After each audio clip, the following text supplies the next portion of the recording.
Thank you, Victoria. It's really my honor to introduce Yolande Harris. Yolande travels on a UK passport, but has spent the last 10 years between the Netherlands and Spain and currently resides in Amsterdam. She's been the recipient of numerous fellowships from prestigious arts institutions, including the Jan van Eyck Academy in Maastricht, the Academy of Media Arts in Cologne, STIM, which is the Studio for Electro-Instrumental Music in Amsterdam, the Center for Art and Media Technology in Karlsruhe, Metronome in Barcelona, and the Netherlands Media Arts Institute, also known as Montevideo in Amsterdam, where she just completed the residency that resulted in the production of Sun Run Sun.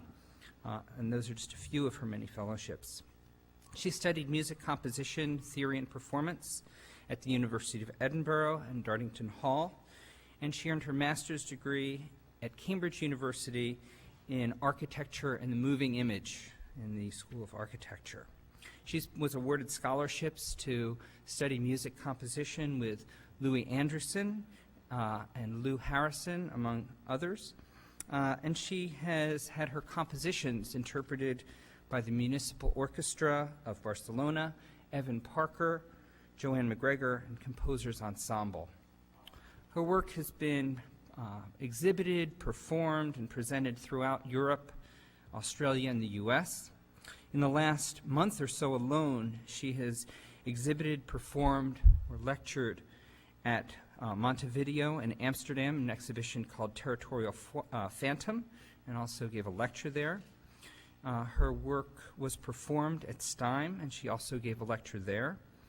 Her work was included at the Eco-Aesthetics exhibition in The Hague at TAG. She gave a lecture at Mediamatic in Amsterdam, and she gave a talk also at V2 in Rotterdam, where she'll be doing a satellite sounder walk when she returns to the Netherlands in a couple weeks. She's been invited to share her work in upcoming exhibitions and workshops, including the Lines of Sight exhibition at the Museum of Contemporary Art in Barcelona, at the New Interfaces for Musical Expression in Geneva, and at the International Mobile Music Workshop in Vienna. These are just in the past couple months. I met Yolande at the Metamorphosis conference in Prague, where Victoria and Jim and I were in November, and I was deeply impressed by her vision, her intellect, and her artistry, and in particular in the way that she joined technological and intuitive modes of knowledge to create things that spoke in a very provocative and natural way. I'm not going to talk very much about her work because I'll leave that to you, Yolande, but I've been very impressed by how her work uses media as a way to really explore art.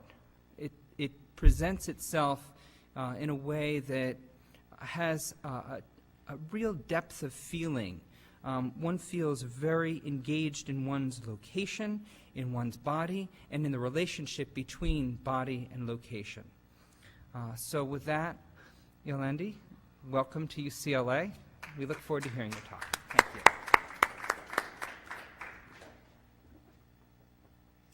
Thank you, Eddie. Thank you, Victoria. I'm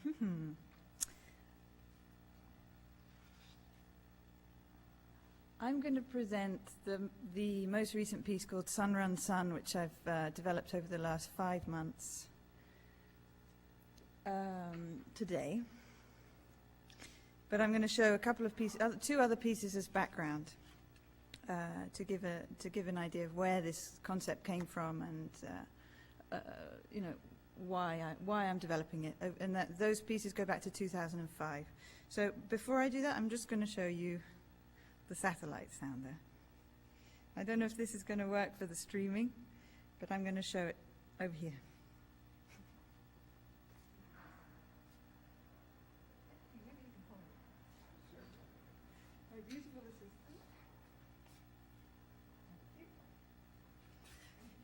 Okay, so this is the little instrument called the satellite sounder, which I will show more images of and play sounds from, but basically it's something with a GPS receiver and a little computer and a battery pack linked to headphones, which you can walk outside with. It's not going to work in this space in here anyway, but you get an idea of the scale of and the portability of this little instrument. Thank you, Eddie. So, what's that music?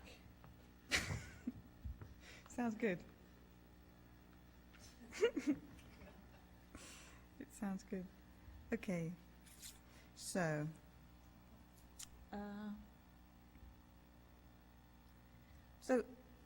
well, Eddie's shown that my far too big schedule for the last few months, and that I'm trained in composition and music composition and video and architecture. So really the relation between architecture and space and sound has been a focus of my work. I got into navigation as a way to move through an environment.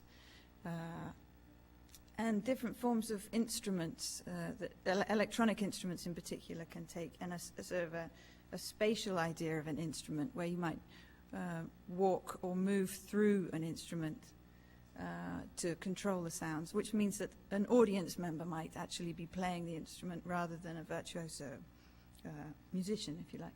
So the first piece I'm going to show very quickly is called Collecting Circles, and it was done in 2005, presented in Brussels in a gallery there in a series called Ear Witness, which specialized in sound art. So you see my work always falls into very different categories and ends up in sound art exhibitions and all sorts of design and media arts being one, for example. Okay, so I'm going to start this up. This is just the documentation of it, okay?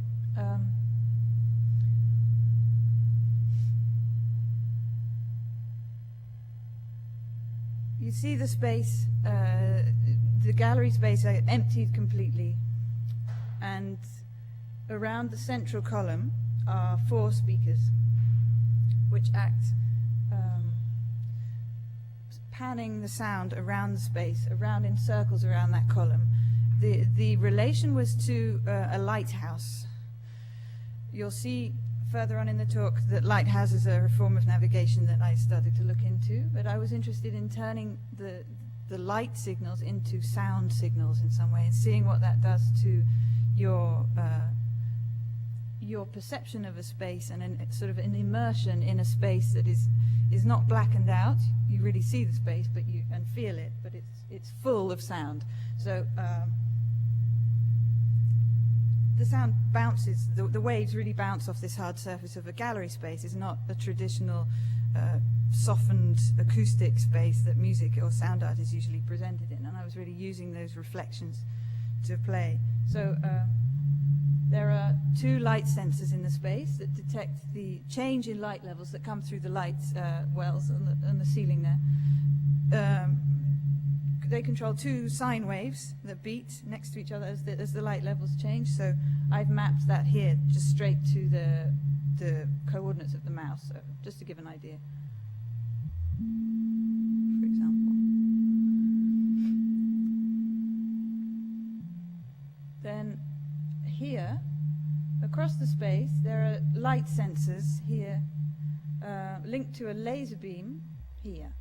So you imagine there's a laser line that runs between those 2. So as you walk through that line, you basically open the switch of the light sensor. So then it will take in the amount of light that's in that space, and it will control these samples. So there are 3 of these in the space. So as you move through the space, you start to be immersed in this kind of sound.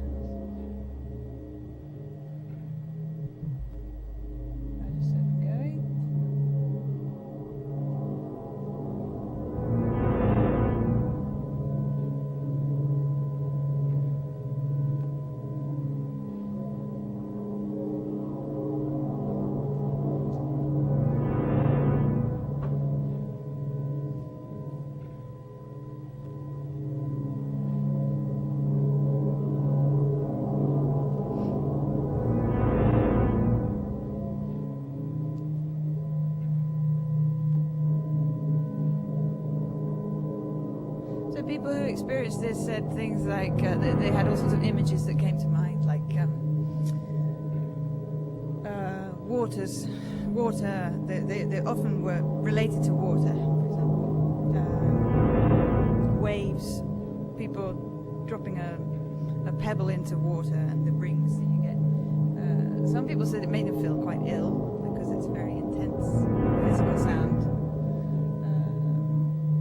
Obviously, it's different when you're watching it on a screen like this. So that was that. I turned that off completely.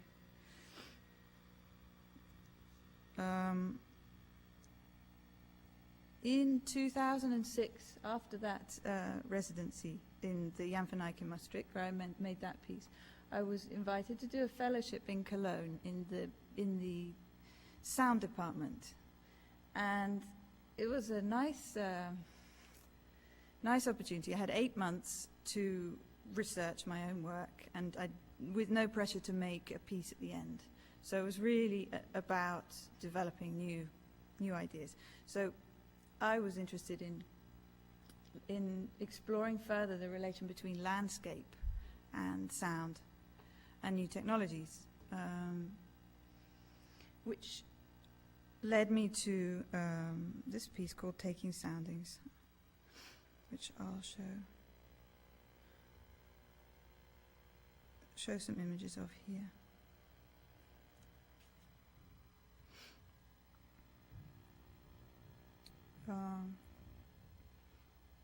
Part of the research, I found these historical instruments for navigation. This is an astrolabe from 1525.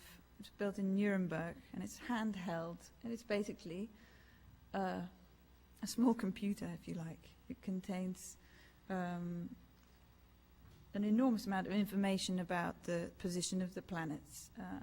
There's a disk on the top that rotates. That you rotate in order to find your position. So this has been like an inspiration for me for a long time. A handheld instrument for navigation. Also, how beautifully it's made. I mean, the fine craftsmanship is incredible. This is another historical one. It's called the quadrant or the octant. You'll see me with a sextant later, which has a slightly larger range. These are standard navigation charts. They show this is Brittany, the very far west point of France. It shows the signals of the lights flashing. Lighthouses were built for navigation. You know, there's very large-scale projects to build these lighthouses. The signals, each lighthouse has a different signal, according to these flashing rhythms and colors. And I translated these into different forms of sound, which you'll hear in a minute. Yeah, this is the most western point of Europe, which is in Portugal. Here you see they mark the longitude and latitude and altitude. I did a lot of, part of my process really is to go to these places and collect as much information as I can about them, whether that's in sound recordings or, in this case, data from a GPS. So this is a trace where I have gone to as many of the lighthouses on the western point of Brittany of France to collect this data. This data I later turn into sound. This is all kind of my research trip. So here you can see a ferry going out to these islands at the very end. This was taken on a boat. These are GPS traces. I imagine you're all familiar with that technology and these kind of images, and there are many of them. But this is a boat on anchor at a couple of points. You can see the traces left, and then you can download these, put them onto Google, and you have an image of where you were, although it's not where you were at all, because it's a kind of a displaced time, if you like. Those boats weren't there. It wasn't like this at all. But the more you look at the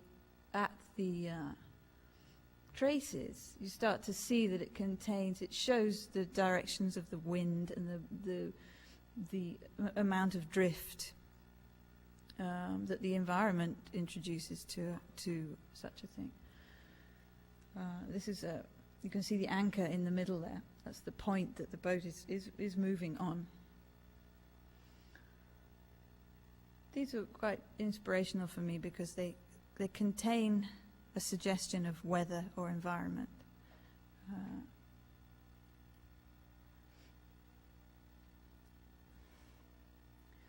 These are different versions of the anchoring.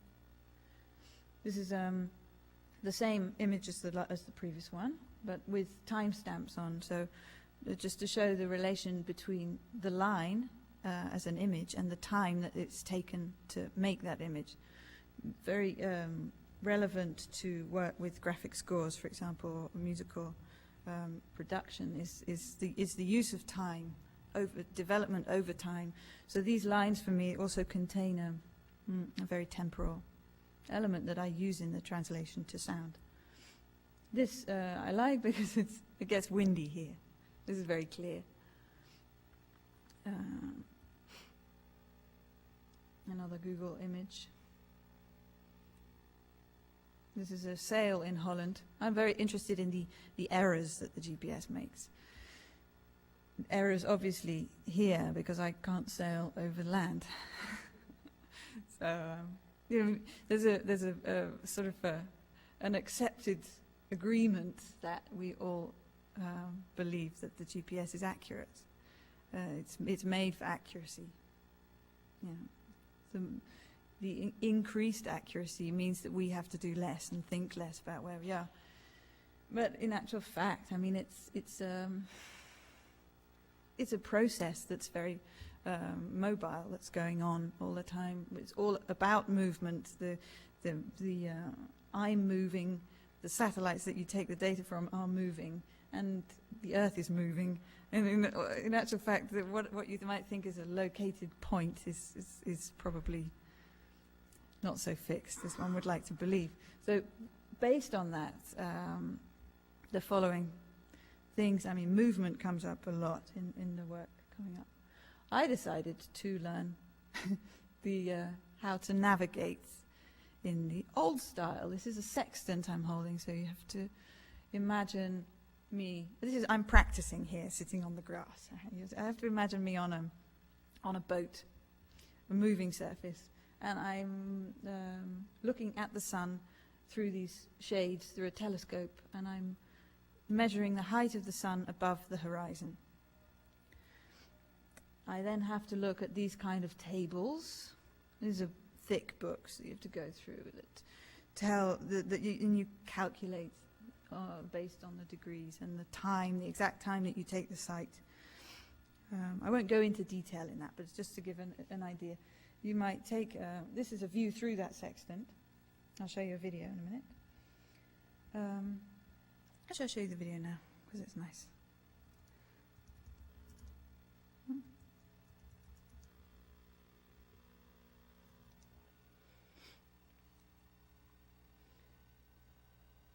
So you can see the sun, that round ball is the sun. I'm trying to line it up on the horizon line while the boat is moving and while I'm moving. And you can see how difficult that is.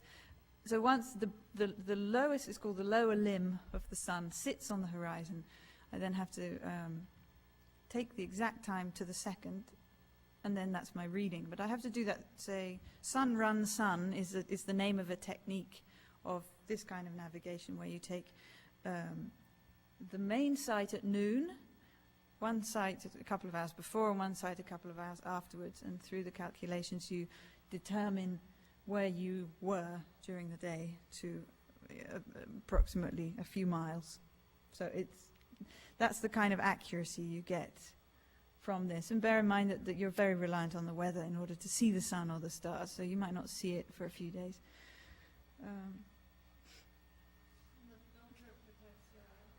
Yes, the filter protects your eyes, and many navigators went blind in the olden days. Seriously. They were extremely talented people and members of the crew that were really valuable to the ships that sailed, but they often went blind. So that's that. I go back to, where is it? This one. This is from a performance of a collection of traces around the world that I collected from coastlines, from Sydney Harbour and Portugal and Holland, and I combine them all using the software I'm using is Max MSP and Jitter, but I'm trying to overlay all these things in terms of sound. I just play you a quick video of this taking soundings. This is to give you, this is not a final piece, this is a little documentation, just to give you an idea of the relation between sound and image and this line and the behavior of it.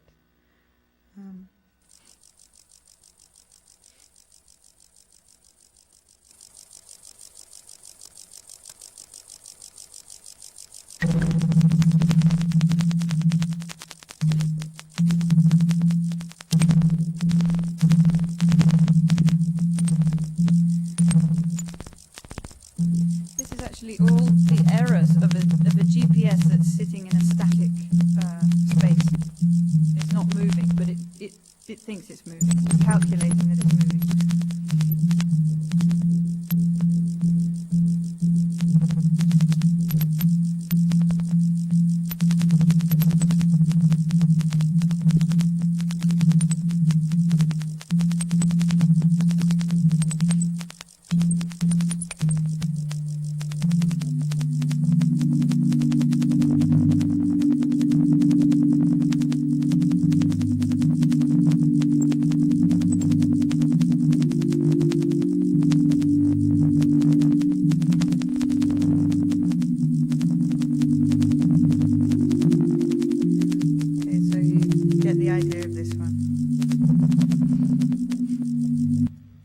I won't play these all the way through, but yes? What caused the sudden, densely layered sound two-thirds of the way through? That is an introduction of another selection of sounds which are based on the lighthouse signals.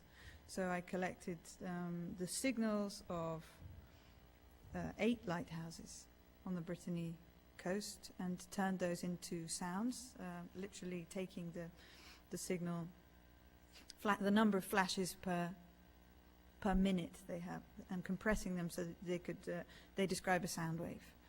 So what you hear then are some very bass sounds, and each one is a different texture, different timbre related to those lighthouses. So that was part of the installation, that the 8 lighthouses had a single speaker that was spread on the floor of the space, and the upper 8 speakers in the space were taking the GPS data and live and turning that into sound. So you had the distinct sort of layers of these two kinds of navigation data, basically. But I would like to talk about Sun Run Sun now. If that's all right. Are there any other questions? Yet. Nobody on the streaming can ask a question. That'll make them come here next time. Okay. I'm going to show you a film. Another little one. This was to continue about the relation between landscape and the body and sound and an instrument, how one relates to technology, if you like. There's a lot of the inspiration of this work is to do with the sea and sailing, largely because navigation, most of the development took place at sea because it was the most important and most difficult to achieve when you're out of sight of land. This is a small video of a sailing boat, and I play it so that you can see the difference in the subtlety of interaction that you have with this technology, if you like, including really physical balance and controls of these sheets, sails.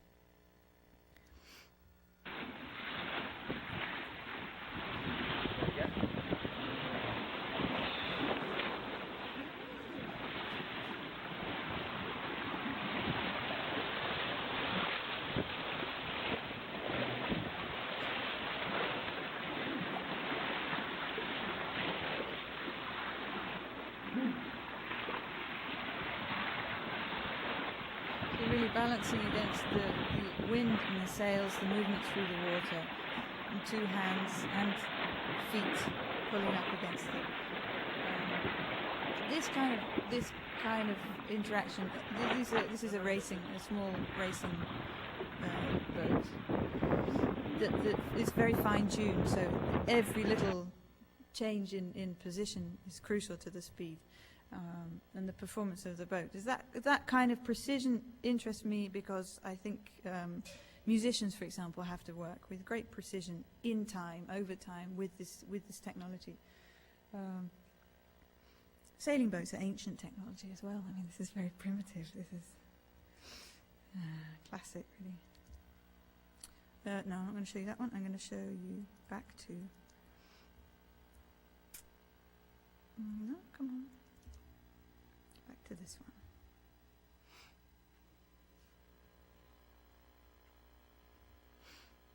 Sun, run, sun. So after the Cologne Taking Soundings piece, I worked at Steim. I had a residency at Steim to develop this work with the sextant and the sound.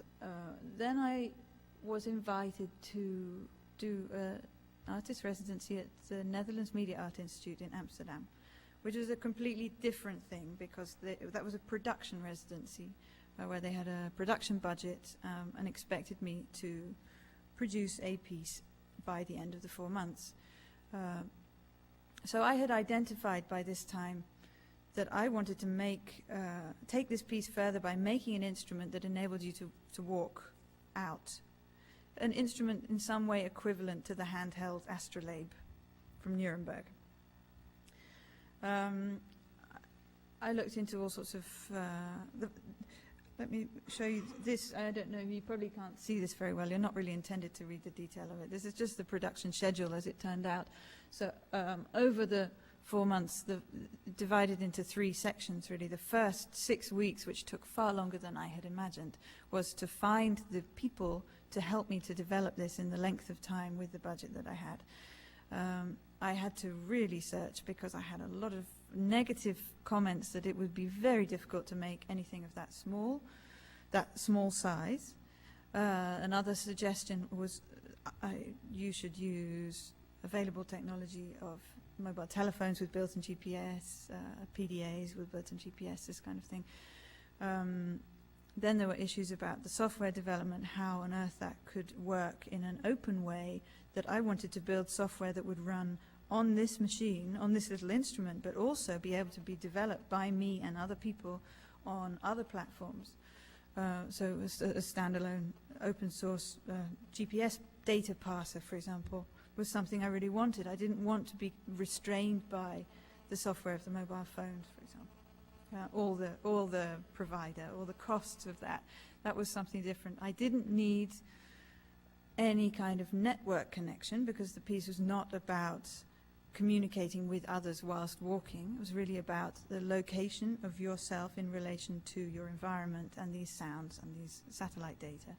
So really all I needed was a GPS receiver, a way to produce these sounds and program them myself, because I find it very important to be able to have some control over the sounds that I use as a composer. So, I mean, I'm naturally limited in that, as we all are. And so they were really the requirements, and the smallness of the size and the budget. So once I'd identified 3 people to develop it, one was to develop the GPS parser in pure data. These small devices are called, this little computer here is called a gumsticks. You probably may be familiar with it. It's wrapped up so you can't see it now. It runs Linux and can run PD on it, the open source version of Max MSP, which I was using before, so I had to actually make a switch in this 4 months to the open source platform, which was a bit of a commitment on my part to rework the sounds and relearn that software. Anyway, I went in that direction and had a very talented programmer to help me from New Zealand called Damien Stewart. Then I had I was very fortunate to find what should we call him, an instrument developer, an interface developer who works primarily for artists. He's based in Berlin. He's called Sukanda Kartarinata. He took it on to really work with the gumsticks and the Linux, get this thing so that it boots up immediately. It's very reliable. It has exactly running on it just what's needed and nothing else. It's a very small processing power this has, so I was limited in the amount of sounds and the kind of sounds I used. Those were the kind of tests that we ran together. And the third person I had in the team was Jorgen Brinkman, who's the instrument builder at Stein in Amsterdam. He really did the hardware things. He made these beautiful, I don't know if you can see in the light, I can pass these around actually. These, he covered it and made it, this is fine craftsmanship, if you like, which you don't see often in media arts, if you're not. I pass these around. So I wanted that kind of craftsmanship, going back to this. It's more in this tradition than in a tradition of a mobile phone, for example. At least that's how I think of it. So this was, that's a really silly photograph. I was insistent that it had to be small, really, really small. People were saying, oh, well, you don't need to do all that. That's not important. In 4 months, you won't get it done. You don't want to get involved with hardware development. And you can use it on a laptop. I said, I've tried it on a laptop. It's too big. It's a totally different thing when you have something that disappears into your pocket, or you behave in a very different way with it. So this is me doing the preliminary tests with a little Bluetooth GPS device that people use in their cars, for example, and a Mac running the PD patch with the GPS data parser, and it's working and making silly sounds. This is the prototype, the first prototype in Berlin. I went up to Berlin to see Sukanda, who had stripped it all down and made it into this. I'm holding the antenna in one hand, and in the other hand is this little device. Well, you see the difference already between the two, the scale of the two things. This is just an image of the bare boards. They're the two boards. One runs the processor, the other has the GPS receiver on it and all the outputs, input and output plugs, tied together with a little adapter. We had to use. Well, maybe that's not relevant. It doesn't matter. It's basically to upload. I can continuously upload new files on this. So I went through a whole stage of playing with this and programming on here, and uploading different versions and testing it while I was walking around, testing different sort of compositions, if you like, different mappings. I'll play the different mappings. That gives you an idea of the scale of it. This is the final version in Amsterdam, at the Netherlands Media Art Institute. This is at the opening two people trying it. Is inside. It was a terrible rainy day and no one wanted to go out. There are various things. They have to be, to get the signal, they have to be by the window or outside, ideally outside in a good range. So to exhibit these things is very challenging because you have to find a space that you can actually collect the data, log on to the satellites in the morning, and it takes at least 15 minutes for the first initiation, if you like, of these devices.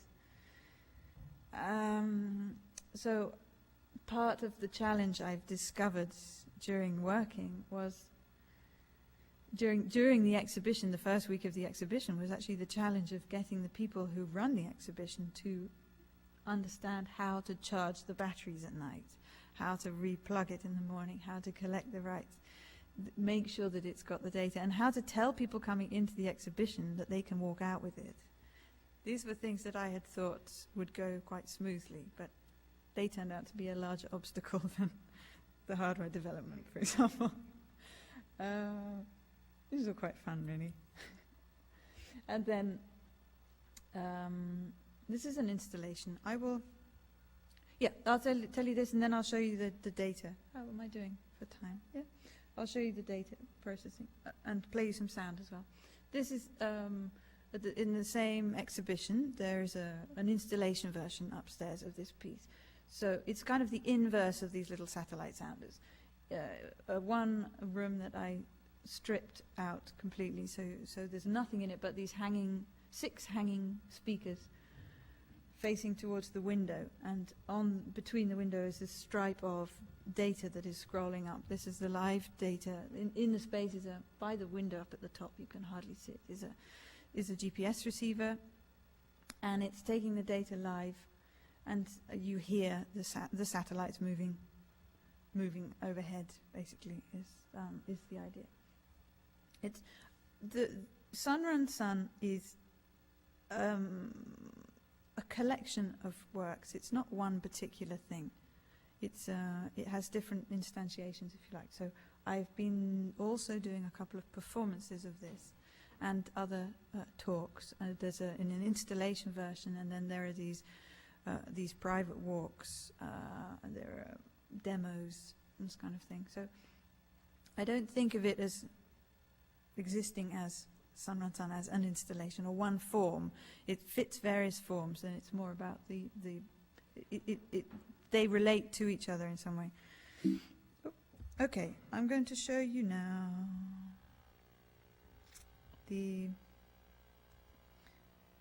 I think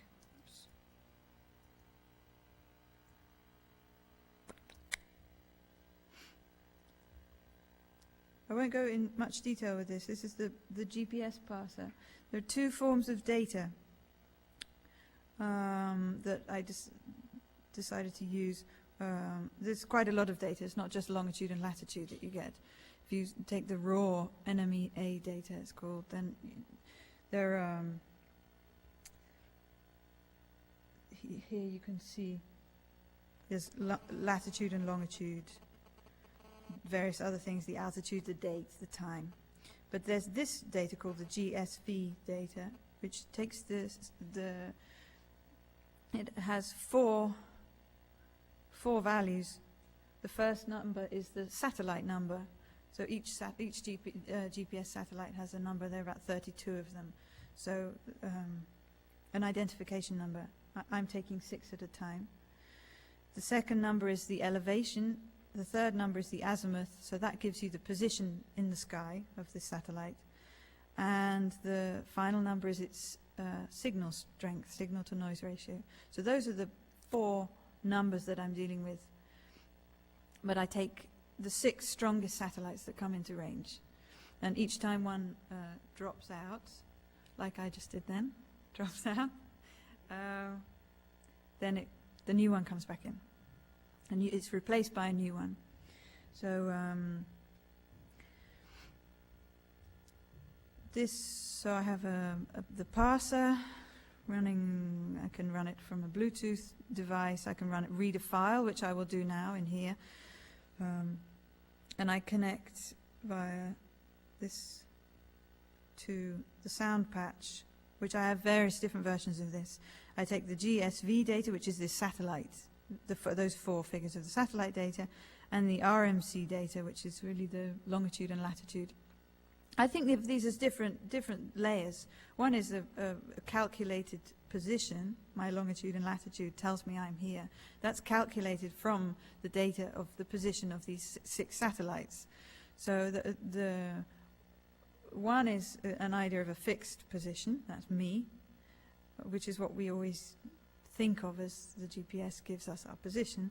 And the other is much more interesting in terms of sonifying it. Is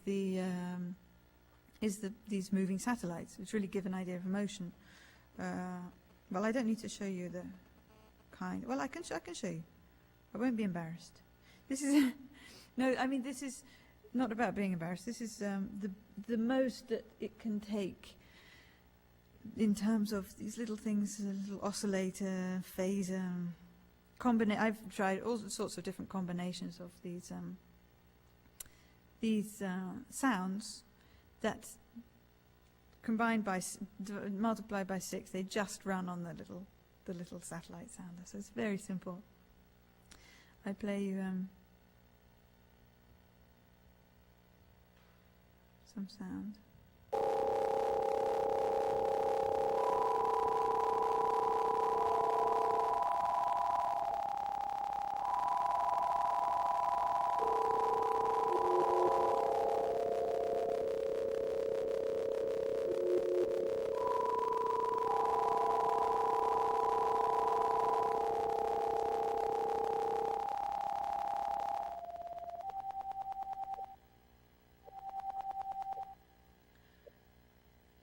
So I'm mapping a change in the data.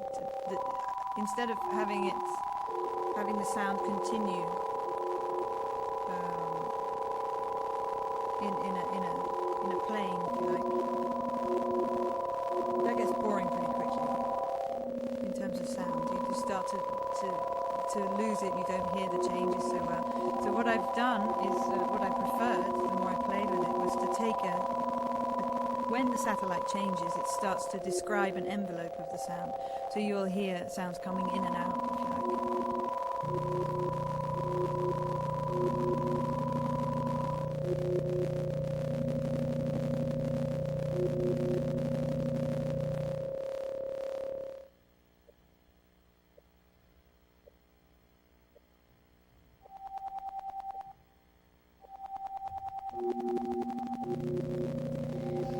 resolution of this is once a second. That's how often it connects to the satellites is once per second. So having to work with that in sound without that getting boring very quickly is quite a challenge. But that's part of the characteristics of the data, if you like. I'm not trying to hide that, but it's about. So I'm going to show you now, play you some sounds because of these different kinds of mappings. Let me try these. Oh, no, sorry. I'll play you the first one, the prototype. This was really to see how many oscillators could run on the gum sticks and to the distinct a distinct sonic difference between the longitude and latitude data and the satellite data. So there are 2 kind of sounds. One is a kind of a cricket sound, and the other is sounds a bit like a frog, right? The frog is your longitude and latitude position, and the satellites are kind of cricketing.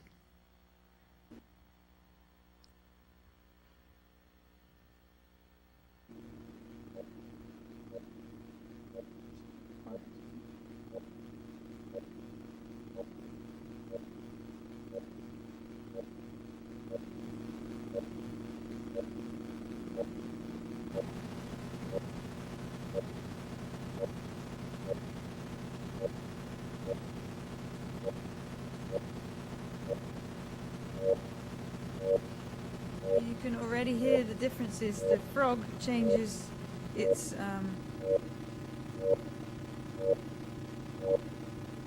you can hear it changes its length. and its intensity very subtly, very slightly. So I've already lost the once per second. It's kind of fattened out in a way. And the satellites are simply kind of combinations of phases that enable you to hear when the data changes.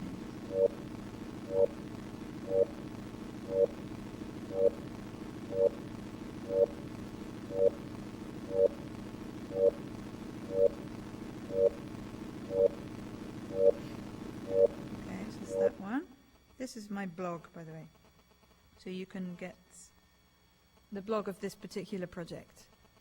So there's all sorts of links on here, including a technical link, if you're interested.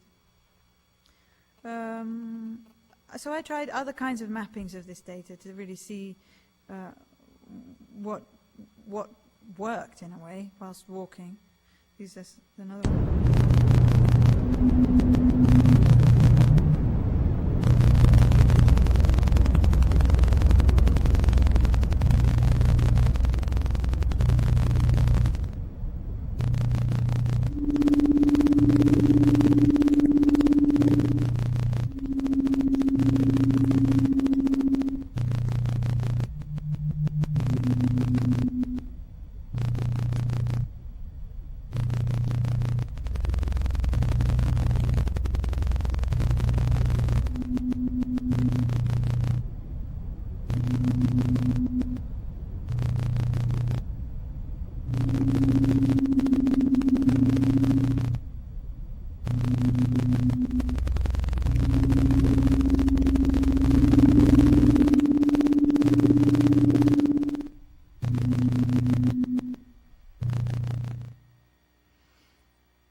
Idea.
The 2 points I want to make without forgetting them. One is intuitive navigation. I'll come back to that after I've played this one. Intuitive navigation. Okay. This final sound example I'm going to play now is I was interested in combining these electronic sounds, the nature of these electronic sounds with environmental sound recordings. And seeing the similarities, the differences, the tension between these two things. If I'm dealing with landscape, if you like, or the environment, or sounds that exist outside and outside of the city, and how you interact with sounds, what kind of information sounds give you, then I'm also adding to these sounds by using this GPS data, and I'm very interested in how that addition or combination it can be effective in some way. This is a combination with a series of amphibians.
So that's really how I would like to end, but with the thought that this kind of work with navigation and sonification of data is not to be thought of as something functional, but more an exploration of something of an intuitive engagement with one's environment and with the technology that we use. That's really my motivation for doing it, and I found that sound was a particularly good way of doing that, because it doesn't make your focus on an object. You can be immersed in it in a very unusual way. Your focus can be in the sound, but also combined with the space that you're in, and that was really what I was after. So if you want to give me questions, I'd be happy. Thank you.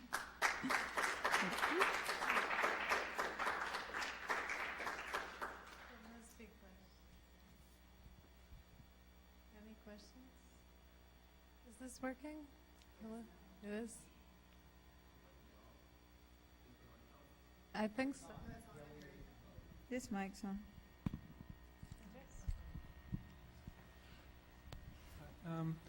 What I wanted to ask is, how do you decide which mappings work better than others? There's certain arbitrariness in these mappings, right? Mm. How do you associate different sounds to these events? So how do you decide which ones? It depends on the particular way you move, the particular, say, because all these sonifications correspond to specific pathways you've generated, right? Yeah. So how do you decide which mappings are better for? Actually, maybe I should have said that most of these sound examples, are using the same sound file. All of them? I think nearly all of them. Because I was working in the studio with recorded data, because I couldn't get the signal in the studio to work with live data. So it's a sort of a process where I have to work in the studio and then upload it and take it outside, see how these different versions work. Fortunately, I have 6 of these satellite sounders, so I can upload different versions onto different sounders and then compare them as I walk. How do I? It's really an important question, the relation between the sounds that I choose and the data that comes in, and how I make those decisions. I think it's important to think of what the goal is, because my goal is not necessarily to reveal specific qualities of the data in terms of something It's not technically sonification, if you like.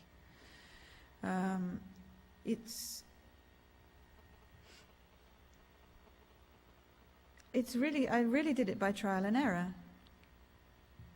And tried different mappings. Different mappings have different results. I mean, you can. I also gave these different versions to different people to test, who had no idea, had never heard them before, would walk around the canals in Amsterdam and come back and say, "Oh no, that one didn't work for me." And then they come back and say, "Oh, but that one was really good." And that could also be that they got better data. So it's really. It was a lot of the experimental phase of the composition was really important. This is what you hear when. I'm sorry. This is what you hear when you're using the actual. Yes. Okay, so you walk and you Yes. hear. Yes. In real time what. Yes. So I have a question related to your blog. If you go down a little bit, I was reading it. This is my sound one. This one, is there intimacy This one. in the electronic trace? So I'm not quite satisfied with your answer there. Can you elaborate a little bit? With my answer here, do I actually answer my questions? Not really. No, you but made that's- more questions. That's not the point of the blog, is it? Okay. Well, I'll play it for you. So we'll play it in the background while I answer. I found that these traces that I was collecting contain a huge amount of meaning for me that's specific to me. And if I present them as an image, exhibit them, so in Barcelona I'm exhibiting these things as images, as graphic scores in some way, how do I convey that meaning to another person? And is it even of worth to do such a thing? That's the trace is the electronic trace seems to be a very anonymous thing. It doesn't have. It's very hard to share those meanings that it contains with other people, and that's always intrigued me. I think you can get some way through it by using these sounds. So by can you creating show an us some atmosphere, of if you the like. visualizations that went along with this? Yeah, Do you that have was. that? Or did we see it already? You saw it already, Which ones actually. were they? I've quit it. The ones of the boat. Let me.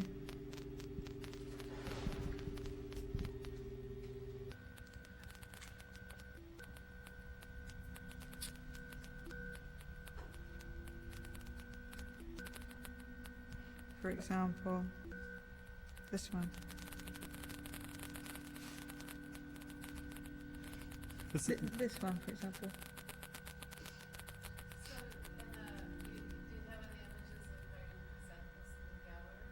Not yet. I'm building that now. It's got to go to the printer. This is actually good for my question. I was wondering if you tried overlay. I saw you overlaid some of the data on the Google Maps, and I was wondering if you'd played around with Google Sky at all. And the new Google Sky, where you can, and because it seems like the satellite data might be an interesting. I haven't really played around with that yet. Oh, okay. Not yet. I think it would work, but I'm not sure if they've set it up the same way. I'm interested, but this week we went to the desert, to the Integratron, and I took the satellite sounders, and I have collected traces of my trip there. So on Google Earth, you can see there the Integratron with these traces.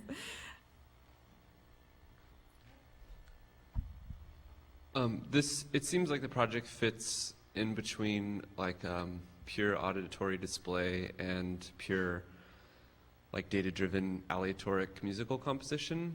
I'm wondering in which direction you lean towards, because it seems like definitely sonification's more what you're going for, and if that's the case, what exactly is the piece sort of supposed to communicate about the sounds we're hearing in relation to where we stand? I mean, I guess in some sense, I understand the translation of data into audio. Yeah. But I guess I'm a little bit confused, or maybe I just am wondering what you're thinking in terms of how it's supposed to connect us to our environment through these sounds. Maybe that's too vague of a question, but It's quite a big question. It's an important question.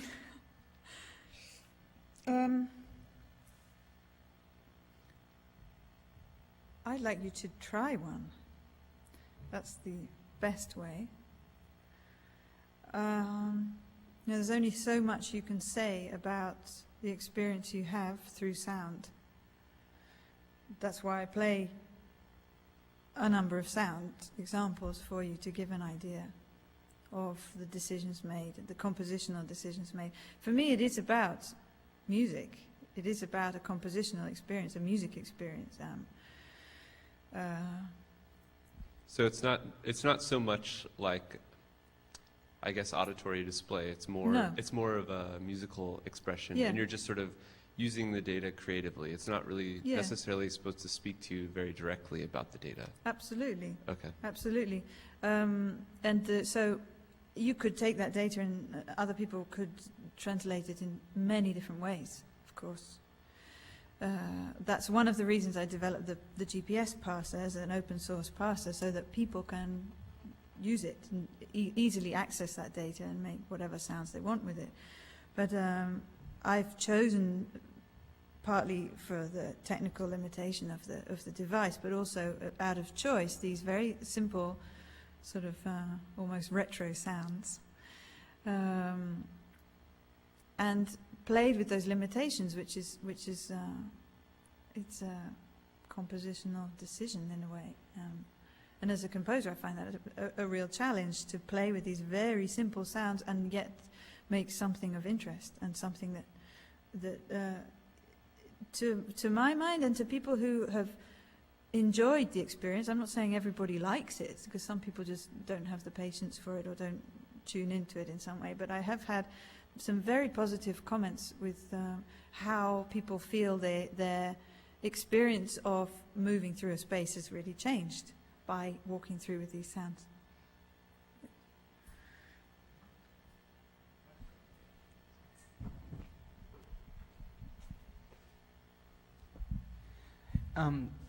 In relation to the question that Victoria asked about intimacy and the electronic trace, and your response to that, I was thinking also how this work is related to your earlier walks and performances for an absent audience, which is another, I think, important layer of where this work comes from and how Yeah. it's related to a body of work you've been developing over a decade. Yeah, I should probably have mentioned those. I started by